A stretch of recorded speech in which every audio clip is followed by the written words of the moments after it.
Boa noite a todos, sejam bem-vindos, que a paz do Mestre amado Jesus esteja com todos. Vamos dar início a mais uma reunião de estudo e assistência espiritual à distância. Vamos acompanhar a leitura da página feita pela jovem da mocidade do Centro Espírita Isaac Lima, Maria Rosa, e em seguida a nossa prece inicial. Livro Vinha de Luz, de Francisco Cândido Xavier, por Emmanuel. Amanhã, digo-vos que não sabes o que acontecerá amanhã. Tiago, capítulo 4, versículo 14. Diz o preguiçoso: amanhã farei. Exclama o fraco: amanhã terei forças. Assevera o delinquente: amanhã regenero-me. É imperioso reconhecer, porém, que a criatura, adiando o esforço pessoal, não alcançou ainda, em verdade, a noção real do tempo. Quem não aproveita a bênção do dia vive distante da glória do século. Alma sem coragem de avançar 100 passos não caminhará 20.000. O lavrador que perde a hora de semear não consegue prever as consequências da procrastinação do serviço que a devota, porque entre uma hora e outra podem surgir impedimentos e lutas de indefinível duração. Muita gente guarda a morte para entrar numa boa vida. Contudo, a lei é clara quando a destinação de cada um de nós. Alcançaremos sempre resultados que nos propomos. Se todas as aves possuem asas, nem todas se ajustam à mesma tarefa, nem planam no mesmo nível. A andorinha voa na direção do clima primavério, mas o corvo, de modo geral, se consagra em qualquer tempo aos detritos do chão. Aquilo que o homem procura agora surpreenderá amanhã, à frente dos olhos, em torno do coração. Cuida, pois, de fazer sem delonga quando deve ser feito a benefício de tua própria felicidade, porque o amanhã será muito agradável e benéfico somente para aquele que trabalha do bem, que cresce no ideal superior e que aperfeiçoa valorosamente nas abençoadas horas de hoje. Agradecemos a Maria Rosa pela leitura da página.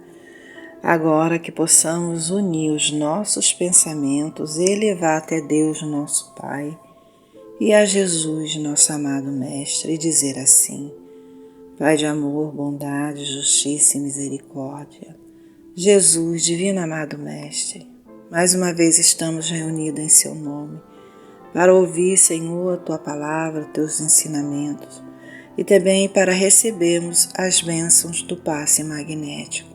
Senhor, te rogamos um amparo, socorro para todos os irmãos necessitados, os enfermos do corpo e da alma, os que estão nas ruas, sem o teto, sem o alimento, os irmãos que clamam por Ti, em qualquer lugar que estejam, Senhor.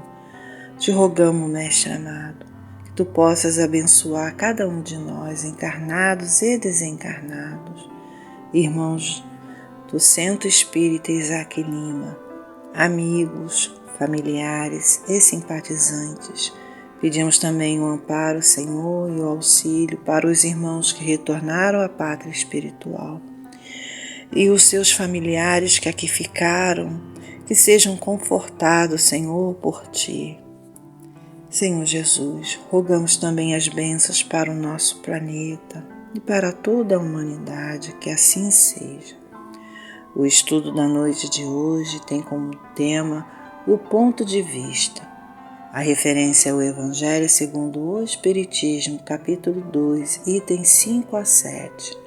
E quem fará esse estudo será nossa irmã Márcia Henriques. Muita paz a todos. Boa noite, meus irmãos da casa de Isaac Lima. Primeiramente, eu quero agradecer a Deus, a espiritualidade amiga e benfeitora desta casa, por me proporcionar mais essa oportunidade de compartilhar com vocês esta obra maravilhosa que é o Evangelho segundo o Espiritismo. Hoje nós vamos estudar o Evangelho no seu capítulo 2, itens 5 a 7. Que fala sobre o ponto de vista. A ideia clara e precisa que se faça da vida futura proporciona inabalável fé no porvir. Fé que acarreta enormes consequências na moralização dos homens, porque muda completamente o ponto de vista sob o qual encara eles a vida terrena. Na medida em que tomamos consciência sobre a imortalidade do espírito, temos que pensar no propósito de Deus para nos permitir a reencarnação quantas vezes forem necessárias. Essa reflexão, para muitos difícil, nos faz entender que tudo está atrelado à nossa conduta moral. Se reencarnamos para galgar nosso progresso espiritual, como alcançarmos esse progresso se não conduzirmos nossas existências pautados no que é certo? Se sabemos que a vida corpórea é uma simples passagem e que Deus é justo e misericordioso, devemos entender que tudo que nos cerca na existência, sobretudo e inclusive as nossas atribulações, são necessárias ao nosso burilamento, resgatando nossos erros pretéritos. Não viemos aqui, Jesus nos diz que a felicidade não é desse mundo. Não viemos aqui para gozos, viemos aqui para aprendizados, melhoramentos. E na medida que entendemos que o espírito é imortal, temos que trabalhar em prol disso. Então, a morte não representará mais um fato aterrador, e sim libertador, onde o retorno à pátria espiritual nada mais é do que retornarmos a uma mansão de bem-aventurança e paz. Do mesmo modo, quando desconhecemos ou duvidamos de uma existência futura, passamos por toda uma existência focando nos bens e prazeres terrenos, muitas vezes nos deixando levar pela ambição, ganância, inveja, fatores totalmente contrários à nossa evolução moral, aumentando nossos débitos que nunca passarão impunes aos olhos de Deus, porque a justiça divina é implacável. Se aumentamos nossos débitos, voltaremos para resgatá-los. Daí se segue que a importância dada aos bens terrenos está sempre em razão inversa à vida futura. Mas isso não quer dizer também, legal, então vou ficar quietinha aqui no meu canto, de braços cruzados, sem fazer nada. Não, isso não nos deve levar a vida em estado de contemplação. Pois para cumprirmos nossa estada na vida terrena, torna-se necessário que busquemos o nosso bem-estar, nossa sobrevivência.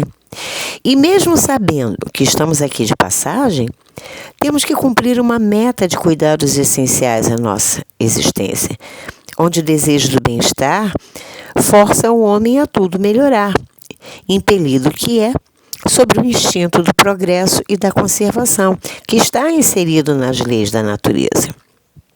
Ele, pois, Trabalha por necessidade, por gosto e por dever, obedecendo desse modo aos desígnios da providência que para tal o pôs aqui na terra. Então, ele não vai viver em estado de contemplação. Ele vai trabalhar, ele vai cuidar do seu bem-estar físico, ele vai cuidar do seu progresso, da sua inteligência, porque essa é a finalidade da reencarnação. No Livro dos Espíritos, no capítulo que trata da lei do trabalho, Kardec pergunta aos espíritos sobre a necessidade do trabalho, onde os espíritos respondem várias respostas de perguntas feitas por Kardec. O trabalho é a lei da natureza, constitui uma necessidade. O espírito não só trabalha pelas ocupações materiais, como também podem trabalhar espiritualmente através do desdobramento do sono. Todo trabalho é útil. Então, às vezes nós acordamos com a sensação de que carregamos pedra a noite toda e não entendemos que depois de uma noite inteira de repouso, acordemos com essa sensação, com esse cansaço. Mas na realidade, quando nós estamos adormecidos, nosso espírito se desliga da matéria pelo desdobramento do sono. E o trabalho é incessante. Nós continuamos a trabalhar. Os espíritos benfeitores nos convocam, nos conduzem a trabalhos na espiritualidade. Nada cessa, nem quando estamos adormecidos. Kardec também pergunta sobre a necessidade do trabalho ao homem e dos animais, onde os espíritos esclarecem que para o homem o trabalho é uma consequência da sua natureza corpórea. É expiação e, ao mesmo tempo, meio de aperfeiçoamento de sua inteligência. Comparando com o trabalho dos animais, explicam-nos que em tudo na natureza existe o trabalho, sendo que os animais trabalham com a inteligência de que dispõem, cuidando apenas da própria conservação, ao passo que o do homem tem duplo fim, a conservação do corpo e o desenvolvimento da faculdade de pensar, que também é uma necessidade e o eleva acima de si mesmo. Quantas vezes vemos animaizinhos, sobretudo cachorro, né? Eu sou apaixonada por cachorro, que só faltam falar, que nos entendem com perfeição, né? A gente fala, nossa, só falta falar, como parece que entende. Eu tive uma cadelinha que quando eu estava feliz, que eu estava eufórica, ela começava a pular. E quando eu estava chorando, ela tentava lamber minhas lágrimas. Ó, que coisa linda! Mas, ao mesmo tempo, sem a necessidade do trabalho para suprir seu bem-estar material, não isenta o homem de obrar no bem, auxiliando os seus semelhantes. Muitas vezes, reencarnamos num ambiente afortunado, sem a necessidade do trabalho braçal, sem a necessidade de termos que trabalhar cansativamente, mas isso não nos isenta de trabalhar no bem, trabalhar na caridade, trabalhar pelo nosso próximo. Quanto mais ocasiões de praticar o bem, mais lhe proporciona o adiantamento que lhe foi feito. Na pergunta 685 do Livro dos Espíritos, Kardec pergunta: tem o homem o direito de repousar na velhice? E os espíritos respondem: sim, que nada é obrigado senão de acordo com as suas forças.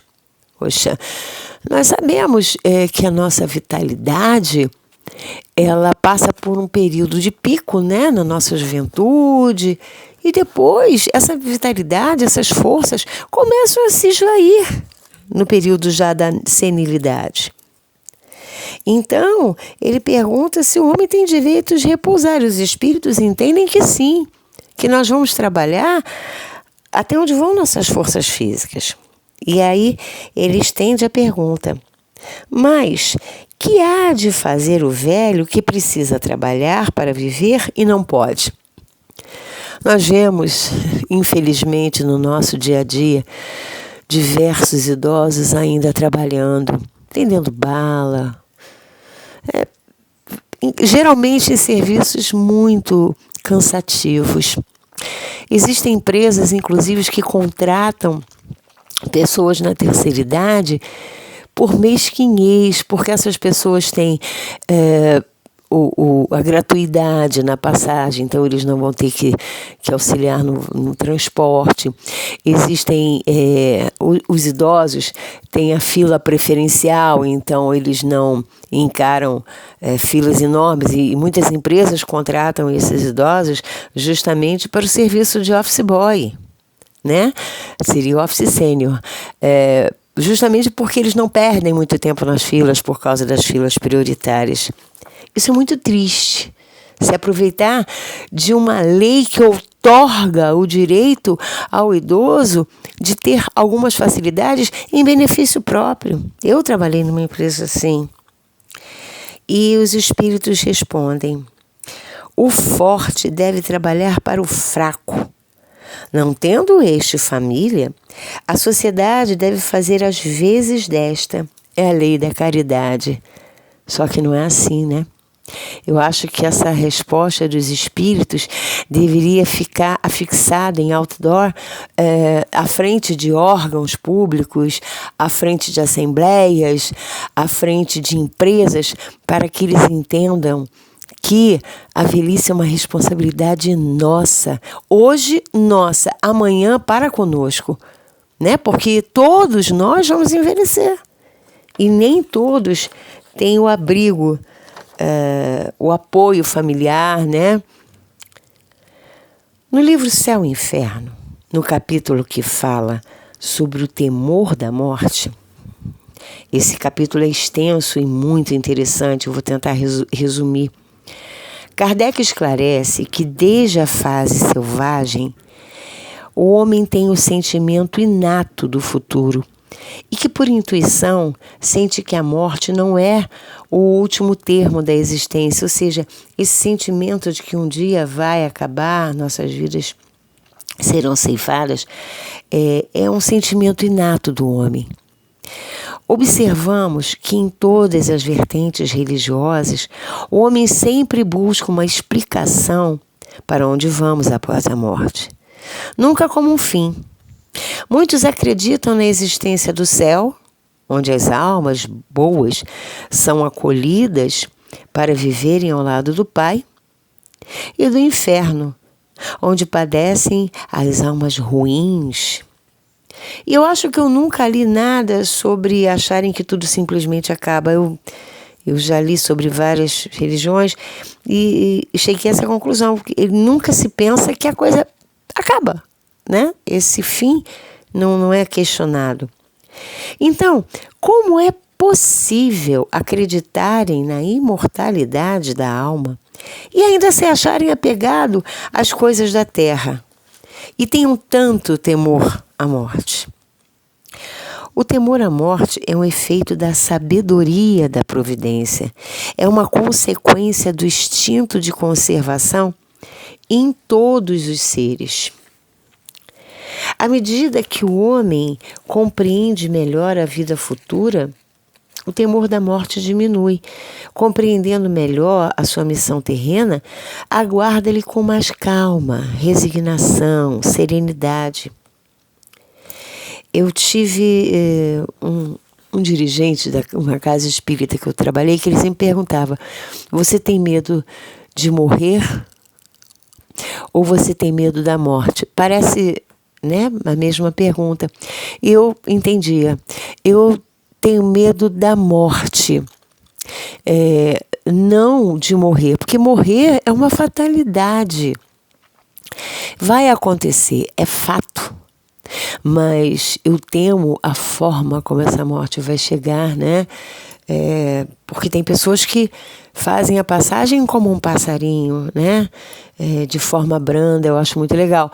Mas outras sofrem, padecem em leitos de hospitais ou em casa mesmo, com doenças terminais. É um sofrimento enorme, muito grande. Eu estive há pouco tempo acompanhando um amigo no hospital e já estava desenganado. E, gente, eu pude acompanhar o passo a passo. É muito dolorido. Quando o homem ainda não tem noção suficiente sobre a existência da vida futura, realça-lhe a necessidade de viver, receando que a destruição do corpo seja a destruição total. Quer dizer, se ele não entende que o espírito é imortal, ele vai se jogar na vida, né? Às vezes de forma totalmente equivocada. Imaginemos então algumas orientações que recebemos desde a infância, de que a alma se contorce em torturas e em chamas eternas, sem qualquer abrandamento das penas, sem qualquer piedade, sem que o arrependimento não tenha nenhum proveito para elas. Essa ideia interfere diretamente no nosso egoísmo, que, considerando que a separação é eterna e que nossos entes queridos podem arder eternamente no purgatório, preferimos que eles fiquem entre nós, mesmo à custa de dores e sofrimentos físicos. Isso aí é uma obsessão inversa. Para os espíritas, que já entendem a imortalidade da alma, a lembrança dos que nos são caros repousa sobre uma coisa real. Não os vemos como chamas fugazes que nada falam ao pensamento.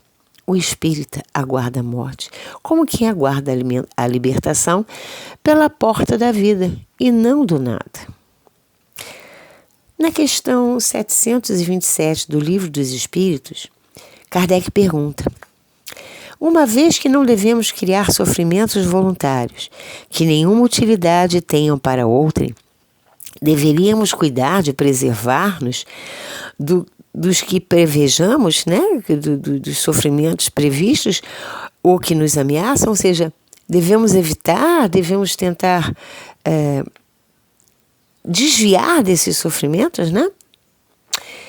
E os espíritos respondem: contra os perigos e os sofrimentos é que o instinto de conservação foi dado a todos os seres.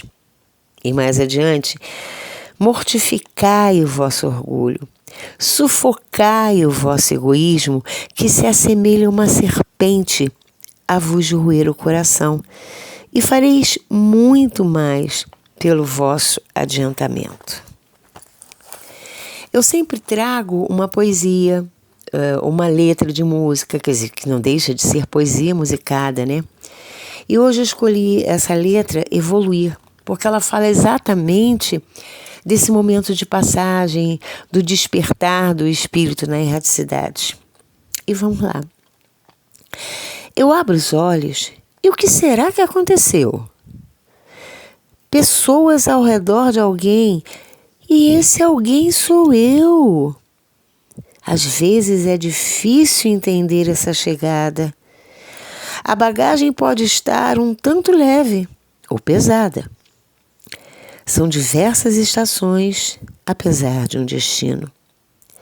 E de hoje ao infinito, muitas vezes, eu vou voltar, recomeçar. Amar nunca é demais. Redescobrir, evoluir cada dia um passo a mais. Agora estou aqui e começo a relembrar as promessas que eu fiz e é a hora de enfrentar. Pessoas vêm e vão. Observa a caminhada. Umas passam tão tranquilas, outras tão desinformadas. E a vida é feita assim, de partidas e chegadas. Hoje eu sei que estou aqui, mas em breve eu vou voltar, recomeçar. Amar nunca é demais. Redescobrir, evoluir, cada dia um passo a mais. Fiquem na paz do Mestre Jesus. Boa noite. Agradecemos a nossa irmã Márcia Henriques pelos esclarecimentos e reflexões que ela nos trouxe na noite de hoje. Senhor Jesus, agradecemos por esse momento que passamos aqui, em que aprendemos um pouco mais dos Teus ensinamentos, que possamos, Senhor, colocar em prática todos os dias de nossas vidas. Gratidão, Mestre amado. Agradecemos a espiritualidade amiga e ao nosso mentor de nossa casa, Isaac Lima. Que assim seja. Vamos agora passar para o passe à distância, ouvindo a música até o final. Que Jesus nos abençoe hoje e sempre.